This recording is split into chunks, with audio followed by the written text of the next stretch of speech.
नितिन गडकरी ने एक बार कहा था, अमेरिकन सड़कें सिर्फ अच्छी इसलिए नहीं क्योंकि अमेरिका अमीर है, बल्कि अमेरिका अमीर है क्योंकि वहाँ की सड़कें अच्छी हैं।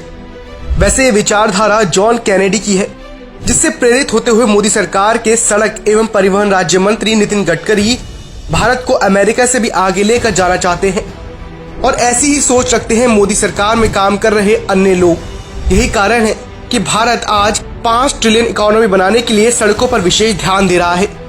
भले ही सड़कों के जाल के रूप में भारत का स्थान नंबर 2 है, लेकिन यहाँ अमेरिका की तरह एक विशाल एक्सप्रेसवे नेटवर्क की हमेशा से कमी थी। आप सोच रहे होंगे कि आखिर एक्सप्रेसवे क्या होता है। सड़कों के नेटवर्क की बात करें तो एक्सप्रेसवे सबसे बेहतर रोड माने जाते हैं। इसमें 6 या 8 लेन के हाईवे होते हैं जिसमें कोई यू टर्न नहीं होता। ये घंटों की लंबी दूरी को मिनटों में कम करते हैं और सामानों के बेहतर ट्रांसपोर्टेशन के लिए बनाए जाते हैं। वहीं ये 2 राज्यों को आपस में जोड़ने का भी काम करते हैं। आखिर भारत को एक्सप्रेसवे की जरूरत क्यों है? अगर दुनिया के दूसरे देशों से भारत की तुलना की जाए तो वर्तमान समय में भारत में कार्गो वाहन रोजाना करीब 400 किलोमीटर की दूरी तय करते हैं। वहीं वैश्विक स्तर पर इसकी तुलना की जाए तो वहां कार्गो वाहन 800 किलोमीटर की दूरी रोजाना तय करते हैं। यह अनुमान वैश्विक मानक से 50% कम है। एक्सप्रेसवे होने से हम कम समय में ज्यादा दूरी तय कर सकते हैं, इसलिए भारत को इसकी आवश्यकता है। पिछले 70 सालों में कांग्रेस या उसकी समर्थित सरकारों ने एक्सप्रेसवे के काम को लेकर कोई विशेष रुचि नहीं दिखाई। एक रिपोर्ट में हमें पता चला कि 2013 तक हमारे पास सिर्फ 200 किलोमीटर के एक्सप्रेसवे थे, जो वर्तमान समय में बढ़कर 1800 किलोमीटर का हो गया है। यानी कि मोदी जी के मजबूत इरादों की वजह से पिछले 7 सालों में देश में 1600 किलोमीटर से अधिक के एक्सप्रेसवे का निर्माण हुआ।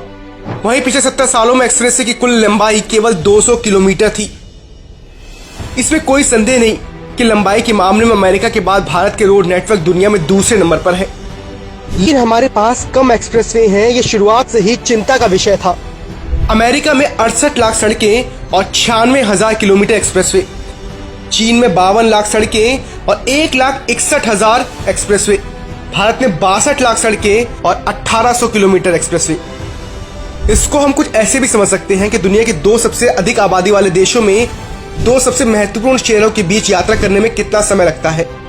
उदाहरण के तौर पर गूगल मैप के अनुसार बीजिंग से शंघाई तक सड़क मार्ग के जाने के लिए 1213 किलोमीटर की दूरी के लगभग 12.5 घंटे लगते हैं।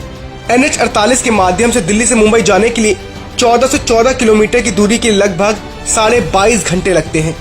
ईंधन की लागत, भीड़ भाड़, रास्ते में खराब होने वाले सामानों की बर्बादी बहुत बड़ी समस्या है। इसी वजह से भारत को रोजाना करोड़ों का जो आर्थिक नुकसान होता है, उसका अंदाजा लगाना भूसे के ढेर में सुई खोदने जैसा है। लेकिन आपको जानकर हैरानी होगी कि मोदी सरकार में भी समस्या में आपको 2-4 नहीं होना पड़ेगा, क्योंकि अब दिल्ली से मुंबई में जाने वाला समय लगभग आधा हो जाएगा, क्योंकि मोदी सरकार बना रही है दिल्ली मुंबई एक्सप्रेसवे, जिसकी वजह से 1380 किलोमीटर की दूरी तय करने में कार ड्राइवर को सिर्फ 12 घंटे लगेंगे, जो कि देश की सबसे तेज यात्री ट्रेन पर यात्रा करने में लगने वाले समय का आधा समय और 4 घंटे कम है। भारत में से 25 से ज्यादा एक्सप्रेसवे पे काम चल रहा है, जो मार्च 2024 तक तैयार हो जाएगा। पहले जो सिर्फ 1800 किलोमीटर थे, वहीं सारे एक्सप्रेसवे तैयार होकर 10,500 किलोमीटर से भी अधिक हो जाएंगे। ऐसे में कुल एक्सप्रेसवे करीब 12,300 किलोमीटर के हो जाएंगे। जो एक्सप्रेसवे बन चुके हैं उनके कुछ नाम है: western peripheral expressway, Purvanchal expressway, outer ring, और कुछ पर अभी भी निर्माण काम चल रहा है जिनके नाम है Bundelkhand expressway, Amrit Nagar Jamnagar expressway, Delhi Dwarka expressway, Delhi Mumbai expressway. सोचने वाली बात यह है कि इससे पूर्व कांग्रेस सरकार में ऐसा मायाजाल बुन रखा था जिससे भूमि अधिग्रहण की समस्या होती थी, संबंधित पर्यावरण संस्थाओं की मंजूरी मिलने में देरी होती थी, फाइलें अटक जाती थी। लेकिन मोदी सरकार इन बाधाओं पर विजय प्राप्त करते हुए लगातार कार्य कर रही है। लेकिन अभी विपक्ष घटिया राजनीति इन निर्माण कार्यों में बाधा बनकर खड़ी हो जाती है। उदाहरण के तौर पर हम देख सकते हैं कि अभी मोदी सरकार दिल्ली मुंबई एक्सप्रेसवे बनवा रही है, जो 2023 तक बनकर तैयार हो जाएगा, जिसपे कम समय में लंबी यात्रा संपन्न कर सकते हैं। वहीं दूसरी ओर ईस्टर्न पेरिफेरल एक्सप्रेसवे खुलने से दिल्ली के अंदर हाईवे पर ट्रैफिक कम हो गया है। मोदी सरकार एक्सप्रेसवे बनाने की दिशा में जोरों से कार्य कर रही है ताकि हमारी आर्थिक स्थिति और मजबूत हो सके। कांग्रेस सहित अन्य महामिलावटी दलों को हंगामा करना है तो करने दीजिए, लेकिन जब तक देश में मोदी जी और उनकी सरकार है, देश के विकास की गति को कम नहीं होने दिया जाएगा।